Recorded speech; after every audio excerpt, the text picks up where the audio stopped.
ఆలోచించుకోండి. నేనేమి రాజకీయాలు మాట్లాడలేదు. మీరు రాజకీయాల్లో ఉన్నారు, నేను రాజకీయాల్లో ఉన్నాను. మీరు ఒక మహిళ, నేను ఒక మహిళే. మీరు మహిళల గురించి పోరాడుతున్నారు, నేను మహిళల గురించి పోరాడుతున్నాను. మన గుండెల మీద చేసుకొని మాట్లాడుకుందాం. దిశ చట్టం అనేది చట్టబద్ధత కల్పించారా?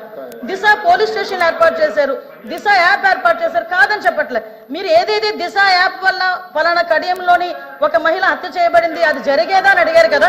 దయచేసి నాకు అవకాశం ఇవ్వండి. నిజంగా దిశ యాప్ ద్వారా లాస్ట్ లెక్కలు తీద్దాం. దిశ యాప్ ద్వారా ఎంతమంది మహిళలు రక్షింపబడ్డారో ఒకసారి మీరే చెక్ చేసుకోండి.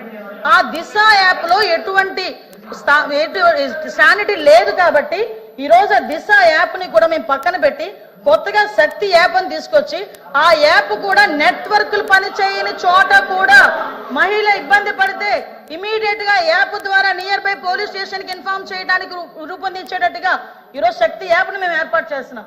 అది ఉమెన్స్ డే రోజు గౌరవ ముఖ్యమంత్రి గారు కూడా శక్తి యాప్ ను కూడా ప్రారంభోత్సవం చేయబోతున్నారని చెప్పడానికి నేను గర్వపడుతున్నాను. నేను నిజంగా పని చేయని వాటి చోట పక్కన పెట్టండి, పని చేసే వాటిని మీరు ఎంకరేజ్ చేయాల్సిన అవసరం ఉంది. లేని దిశ చట్టాన్ని తీసుకొచ్చి 5 సంవత్సరాలు దిశ చట్టం దిశ చట్టం దిశ చట్టం దిశ పోలీస్ స్టేషన్ దిశ డిఎస్పీ దిశ ద్వారా మేము కంప్లైంట్ ఫ్లోట్ చేసాం.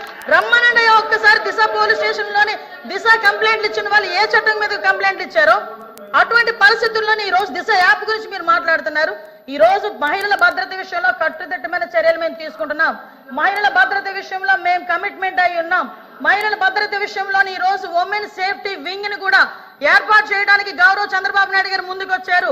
ఏ రాష్ట్రంలోని కూడా ఈ రోజు వరకు కూడా మహిళలకి సంబంధించి ఈ రోజు గంజాయి నిర్మూలించడానికి గంజాయికి సపరేట్ గా ఒక ఈగల్ అని చెప్పి ఒక టాస్క్ ఫోర్స్ సిద్ధం చేశాం. ఈ రోజు ఉమెన్ సేఫ్టీకి కూడా ఉమెన్ అండ్ చైల్డ్ సేఫ్టీకి సెపరేట్ వింగ్ ని ఏర్పాటు చేసుకుని ఒక ఐజీ ర్యాంకర్ స్థాయి ఒక పోలీస్ అధికారిని కూడా నియమించి సెపరేట్ గా వింగ్ ని ఈ రోజు మేము ముందుకు తీసుకెళ్లే పరిస్థితి కూడా కనిపిస్తుంది. దయచేసి వాస్తవాలు గ్రహిద్దాం. మహిళలుగా మనందరం ఉన్నాం. ఇక్కడ చాలా మంది మహిళల పక్షపాతం మీరే అంటారు. మహిళలు ఓట్లతో గెలిచిన వాళ్ళమే ఇక్కడ ఉన్న వాళ్ళు చాలా మంది. మీరు మహిళల భద్రత విషయంలో అబద్ధాలు సత్యదూరాలు మాట్లాడకూడదని ప్రత్యేకంగా మిమ్మల్ని కోరుకుంటూ మహిళల భద్రత విషయంలో మరొకసారి చెప్పిన అధ్యక్ష మేము చిత్తశుద్ధితో ఉన్నాం. ముందే చెప్పాను, రాజకీయాలకు అతీతంగా ఆగండి అమ్మా. రాజకీయాలకు అతీతంగా మహిళల రక్షణ కోసం మనం మాట్లాడుకుందామని చెప్పాను అధ్యక్ష.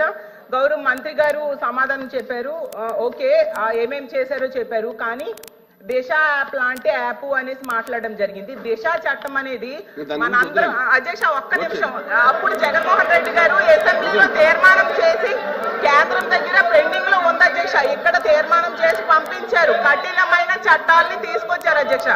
దిశ యాప్ వాళ్ళు కూడా వాళ్ళ రికార్డ్స్ లో ఉంటాయి కదండి అధ్యక్ష, తీయమనండి అధ్యక్ష. ఎంత మంది మహిళలు ఫోన్ చేశారు. దిశ యాప్ అనేది ఫోన్ లో ఉంటే మహిళా ప్రజాప్రతినిధులుగా మేము కూడా చాలా ధైర్యంగా ఫీల్ అయ్యే వాళ్ళం అధ్యక్ష. తెలియదేమో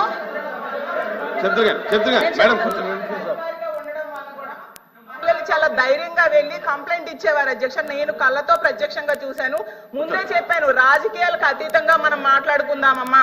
ఇప్పుడు ఈ ప్రభుత్వం వచ్చి 9 నెలలైంది, దిశ యాప్ లేదు కాబట్టి దానికి సమాంతరంగా ఇంకొక యాప్ కావాలి ఈ రాష్ట్రంలో ఉన్న మహిళలకి చెప్పారు.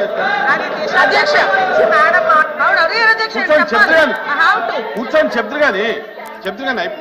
రాష్ట్రం నుంచి అనుమతి పొంది కేంద్రం దగ్గర పెండింగ్ ఉంది అధ్యక్ష. వాళ్ళు కూడా కేంద్రంతో ఎలియన్స్ లో ఉన్నారు కాబట్టి ఆ చట్టం కూర్చోండి కూర్చోండి 1 మినిట్ ఏసరత్నం గారు కూర్చోమ్మా థ్యాంక్ యూ వెరీ మచ్.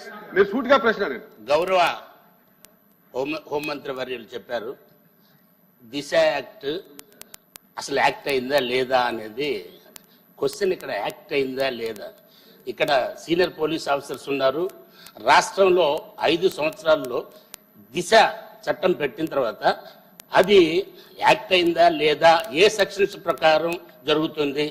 5 సంవత్సరాల నుంచి కూడా ఏదైతే ఐపీసీ సిఆర్పిసి ఏదైతే ఉన్నాయో ఆ సెక్షన్ల ప్రకారం సపరేట్గా పోలీస్ స్టేషన్స్ పెట్టేసేసి జిల్లాకి ప్రతి జిల్లాలో కూడా ఒక మహిళకి ఏదైనా జరిగినప్పుడు వాళ్ళు పోయి పోలీస్ స్టేషన్లో